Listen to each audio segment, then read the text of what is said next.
Olá pessoal, sejam bem-vindos à nossa última aula da introdução de QA para jogos digitais. A gente vai falar hoje sobre as especializações que a gente tem no QA, caminhos para o futuro de vocês, né, como profissionais, áreas que vocês possam definir como sendo suas áreas de atuação. A gente vai falar sobre as principais delas, né, funcionalidade, certificação, localização, engenharia e arte, QA. Então, vamos entender como que é a participação disso, como que a gente pode interligar isso com o que a gente conversou sobre processos, né, sobre fazer QA para processo ao invés de produto, e na possibilidade aí de incentivar vocês a procurarem se desenvolver as suas habilidades como QA em diferentes frentes, né? Existe um grande espaço, jogos são uma mídia muito complexa, muita coisa pode acontecer neles, né? Então a gente vai usar essa última aula aqui para falar um pouco sobre essas possibilidades, tá? Não vou adentrar muito a esses assuntos, como eu falei em aulas anteriores, eles são categorias específicas para precisar de um curso, né, de uma introdução como essa que a gente teve para cada uma delas. São materiais densos, tem bastante coisa, suas próprias metodologias e ideias, né? Mas a gente vai raspar a superfície de cada uma delas para vocês poderem decidir qual que vocês gostariam de se aprofundar, se alguma, né? Então vamos, sem muito desperdício de tempo, vamos entrar aí nessa aula. A gente vai começar falando sobre as esferas de influência primeiro, para entender a propriedade, né, aonde que a gente absorve QA dentro disso. A gente falou lá atrás, nos princípios do analista de QA, que um dos nossos princípios é ter propriedade sobre o produto, né, sobre alguma coisa. Então a gente vai olhar quais são as propriedades dessas áreas de especialidades, né, como são as esferas. Então a gente vai usar as esferas de influência para exemplificar, definir uma visão geral o que é um jogo, né? Como que a gente consegue observar. Então o jogo vai ter uma parte dele que é feita de código, uma parte, né, feita de programação densa, tem back-end, tem front-end, tem tudo que é voltado à parte tecnologia e engenharia de sistema, né? A gente vai ter uma parte de arte, que vai entrar arte 2D, arte 3D, animação, textura, efeitos visuais, né? Tem um monte de coisa aqui para ser validado como arte. A gente tem som, né? Efeitos sonoros, música, tudo que é voltado à parte auditiva, né? Dessa nossa influência aqui dentro do jogo. E a gente tem design. Então, quem fez todos os estabelecimentos de decisões, né, para esses outros departamentos se interligarem. Então, esse é um conglomerado básico de formação que a gente consegue construir um jogo, né? É dentro disso que a gente começa a ter essa primeira esbarrar, todas essas esferas se esbarrando é onde a gente começa a ter as nossas primeiras iterações de um jogo. Primeira etapa que a gente vai falar aqui, primeira especialização que a gente fala aqui é o QA de funcionalidade. Então, o Functionality QA, né? Analista de funcionalidade. O analista de funcionalidade, ou FQA também a gente pode chamar, é o QA que olha para produto numa visão geral, né? Um generalista de todas essas esferas que a gente está falando, e esbarra nelas. Ele não adentra nelas, não se aprofunda em nenhuma delas, mas esbarra nelas na superfície. Então ele vai testar o jogo, analisando como que a funcionalidade está acontecendo, como que o som se comporta, se tem problemas visuais, se o design está balanceado, essas coisas todas, né? A gente está fazendo uma análise completa. Geralmente, muito geralmente, esse é o QA mais tradicional, é o QA mais encontrado. Nem sempre ele é chamado dessa forma, mas ele é o QA mais encontrado na indústria, QAs internos, né, de empresas ou QAs externos de outsourcing, geralmente se enquadram nessa categoria aqui. Então a gente vai ver outras possibilidades aqui, né? Então a gente tem uma possibilidade, hoje a gente conhece como engenheiro de QA, nas minhas equipes a gente chama de Dev QA, a gente QA, analista de QA para desenvolvimento. Então é um QA que a propriedade dele, né, a absorção do ownership, né, do produto dele, é o código. A gente deixa de olhar para o produto geral, a gente começa a olhar para o processo do código. Então o engenheiro de QA aqui, né, o Dev QA para nós, é uma pessoa que vai analisar o código dentro de critérios que a gente está estabelecendo para esse departamento. Então aqui, quando a gente falou lá atrás sobre teste de performance, a gente falou sobre olhar a performance de código, falou sobre tempo de optimização, de simulação e tal.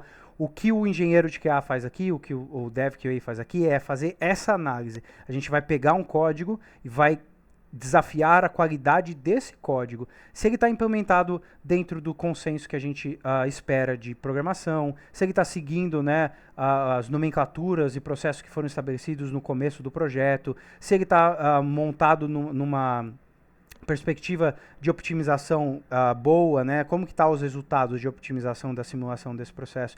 Então, essas coisas é a validação que o engenheiro de QA vai fazer aqui, né? O Dev QA vai fazer. A gente vai desafiar o código como a análise dos critérios e não mais o produto no geral.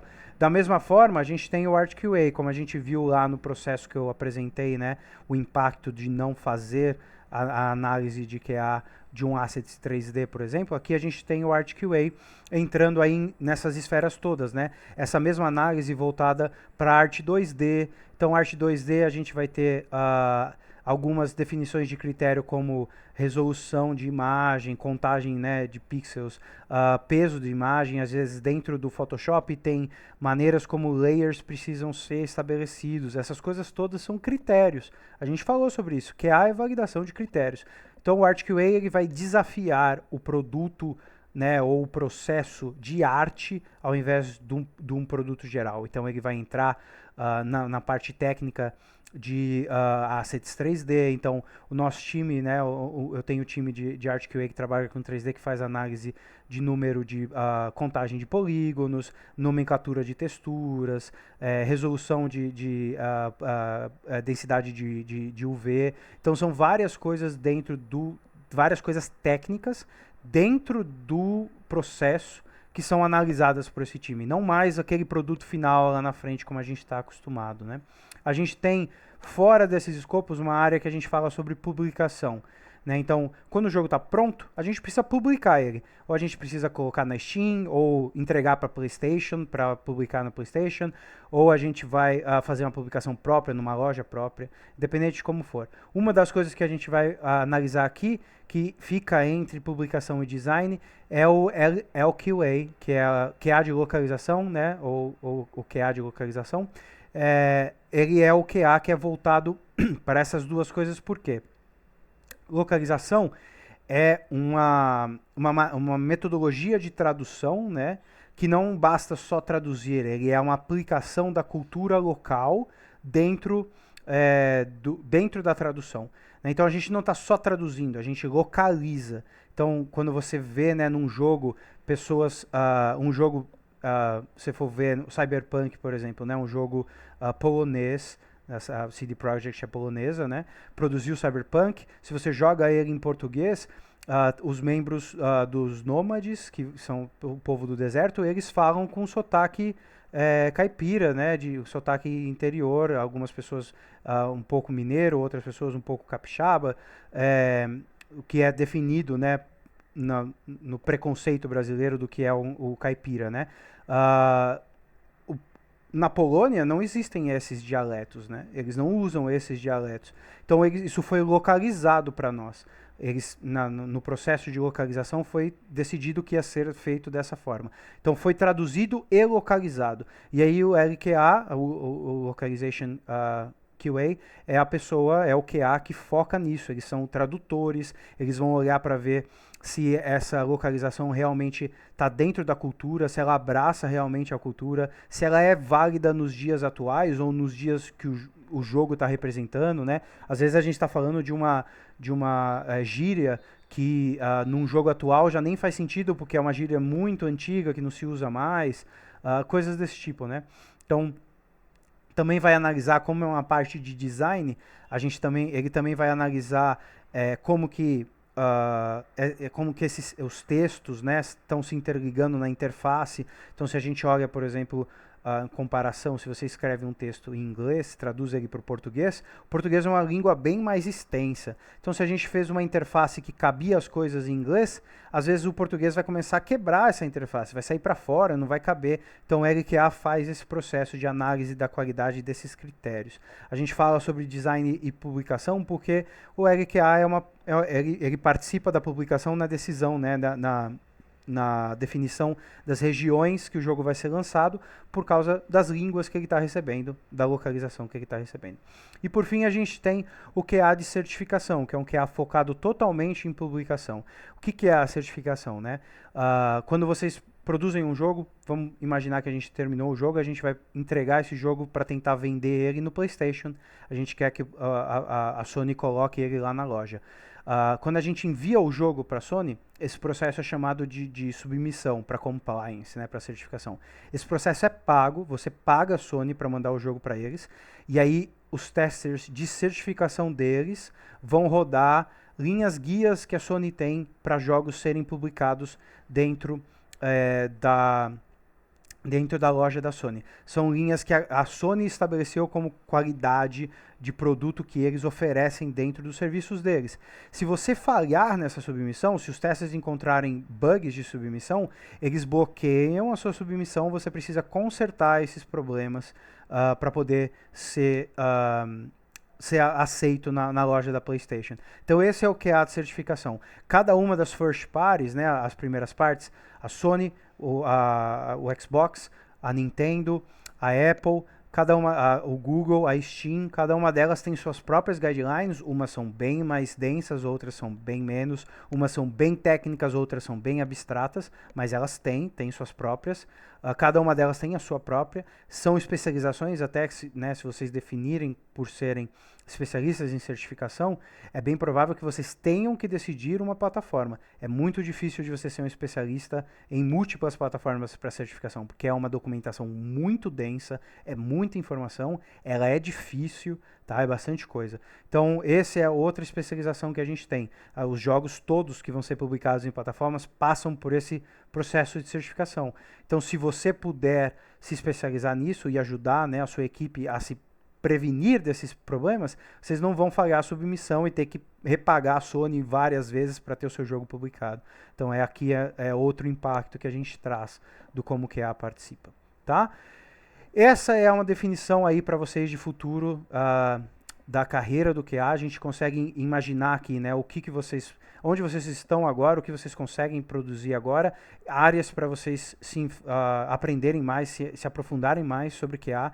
Existe bastante coisa para a gente se planejar, né? Eu acho que é legal porque o QA, diferente, para mim, na minha perspectiva, diferente de algumas outras áreas, como a gente consegue ver aqui mesmo nesse gráfico, a gente consegue se interligar e se participar de vários departamentos diferentes, então a gente começa a ter várias perspectivas, a gente aprende um pouco sobre 3D, um pouco sobre som, um pouco sobre funcionalidade, arte, publicação, a gente começa a absorver informações de vários âmbitos diferentes, e aí isso nos dá tanto a possibilidade de definir um lugar para atuar, né, onde eu quero chegar como QA, o que eu quero aprender, o que eu quero fazer, e definir processos para o nosso futuro mesmo, né, como que eu posso evoluir o que é considerado como departamento de QA hoje, né. Se a gente está falando aqui, por exemplo, né, a gente tem uma área de som aqui, ó, que não tem uma definição de especialização de um QA para som.